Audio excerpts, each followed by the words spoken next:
chase the night, wanna dance to the light. Hello po mga kabayan, mga kalingap at mga ka-adventures dyan po ng mga supporters ni Nika at saka ni Intoy. Shoutout po sa inyong lahat. Magandang hapon dyan sa Pilipinas. Magandang buhay din po.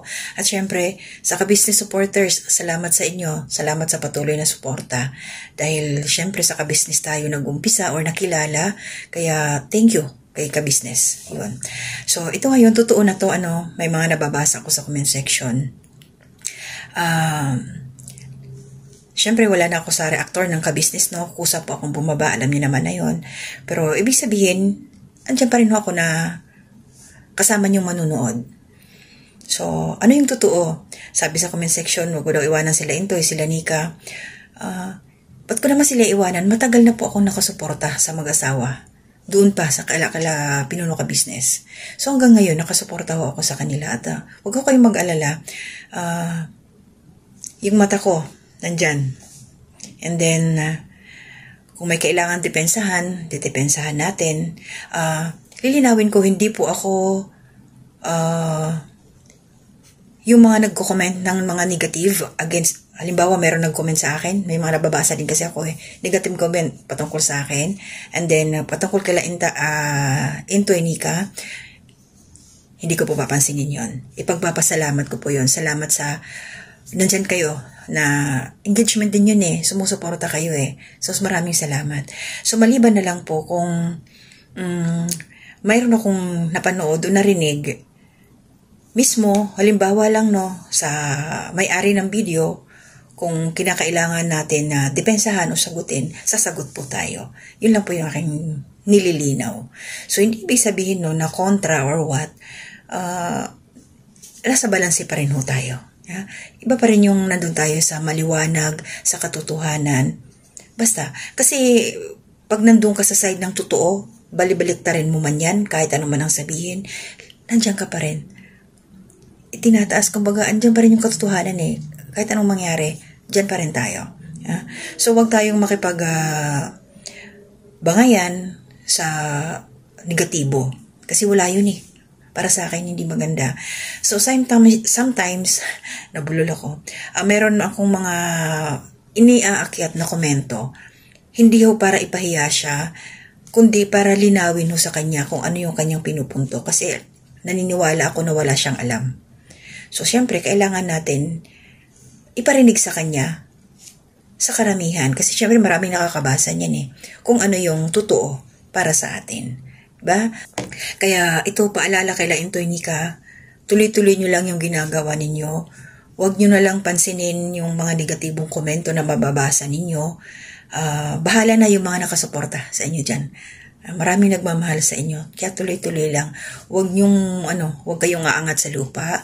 Huwag lalaki yung ulo. Huwag kayong magiging mayabang. Stay lang kayo sa ground. Kumilos lang kayo ng ayon sa tama. Naintindihan ko, marami kasi nagsasabi, bakit si Nika hindi bumabati, ganon-ganon. Respeto po natin yon kasi bawat pangyayari po ay merong dahilan at kung ano man ang dahilan na yon, ipaubayan na ho natin sa kanila. Basta tayo po isuporta na lang kung anong kanilang mga binablog. At belated happy wedding anniversary sa inyo Nika Intoy, sa kanilang kasal yon. Sabi nga, 3 years na ba kung hindi ako nagkakamali. Nung ikinasal sila doon sa kila pinuno ka-business dati. At syempre, nandyan malaki na si Kenzo. Matagal na silang nagsasama. Pero yung sa kasal nila, yun, tatlong taon na daw sila na naikasal. So, happy lang ho tayo. Tuloy-tuloy lang. At maraming salamat din po doon sa nag-share ng blessing kila Intoy Nika. At nakapagbigay po sila ng grasya. Bigas, may mga groceries sa mga kapitbahay nila after nung bagyo. Kaya malaking tulong po yun. So, biruin nyo, may mga nagtitiwala sa mag-asawa, padala sila para ma-share din ng nila Nika. So, hindi nila sinasarili yung mga natatanggap nilang blessing. Kaya, blessed din po yung mga kapitbahay nila Nika dahil nabibiyayaan din po sila ng mga blessing na dumarating para dyan kila Intoy Nika. Kaya tuloy-tuloy nyo lang yan. Maging kayo, positibo, inspirasyon yung mga adventure ninyo, yung journey ninyo na kasama ang pamilya ni Nika. At alam naman ho natin na may plano din silang bumisita doon sa probinsya nila Intoy sa Samar. At siguro sasabihin ninyo, magtataka kayo bakit ngayon, ito, buhay ako. Buhay na nakasuporta kila Intoy Nika. So, totoo na ho ito, yung nagkomento sa akin na pinagkamalan o yung, ang tawag dito. Basta, di ba meron ako naging reaction noon? May haka-haka na ako daw. Siguro, hindi naman ako. Meron daw babae na nagtatanggol kila Intoy, na nakasuporta kila Intoy. So, totoo na ho yun. Ngayon, andito po ako. Nakasuporta po ako kila Intoy.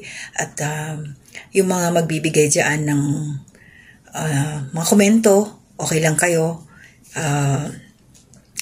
Kalmahan nyo lang, no? Kalmahan nyo lang. Basta wag lang ho tayong makarinig ng, gaya ng sabi ko kanina, hindi maganda, galing mismo doon sa mga nagbablog. Siyempre, sasagot tayo doon dahil nakapublic naman yun, malaya tayo magbigay ng ating reaksyon patungkol doon sa mga hindi natin nagustuhang marinig. Yun, di ba? Kaya, huwag kayong mag-alala dahil ako naman po cheerful ako mag-reaction. Nanggigigil pero nakatawa. Nanggigigil pero nakasmile. Ewan ko ba? Ganun ako So, ingat po tayong lahat. Salamat po sa patuloy na suporta ninyo sa amin, Huwag po kayong mag-alala. Nandito lang ako.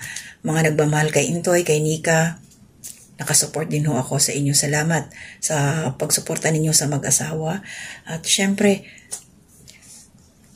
subaybayan niyo po ako sa aking journey dito sa Kalingap dahil more na ako mag-upload ng mga aking reaction basta meron pa akong time. So, sila Kuya Bal, shoutout po. Happy birthday uli. Sila Kalingap Rab. Shoutout po sa inyo. And then, Jack Tapia Matubang, asawa po ni Kalingap Rab. Shoutout, suportahan po natin to. Si Ate Edna Vlogs, nanay ng Kalingap, suportahan po natin. And shoutout po sa mga kasamahan kong Karepa Reactors. Yan. Panoorin nyo rin po mga kabayan, yung meron po kaming radyo balitaan sa Karaba. Saka na po ilalagay ko sa inyo yung channel ng mga host ng Karaba, kung sino-sino sila para mabisita nyo po. Nandun po yung Maritisan. Maritisan hindi. Nandun po yung update ng mga, kung ano yung mga nangyayari sa Kalingap. Nandun po lahat. Makikita nyo po yun. Samahan nyo po ako kung saan man ako magpunta.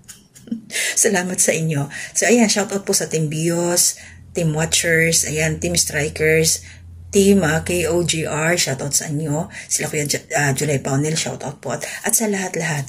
Siyempre, yung mga hindi ko na-mention, na lagi na rin nakasuporta, mga silent viewers, nandiyan sa comment section, ang dami ninyo. Maraming salamat talaga. Mag-iingat po kayo palagi. And God bless po. Hanggang dito na muna. To God be the glory.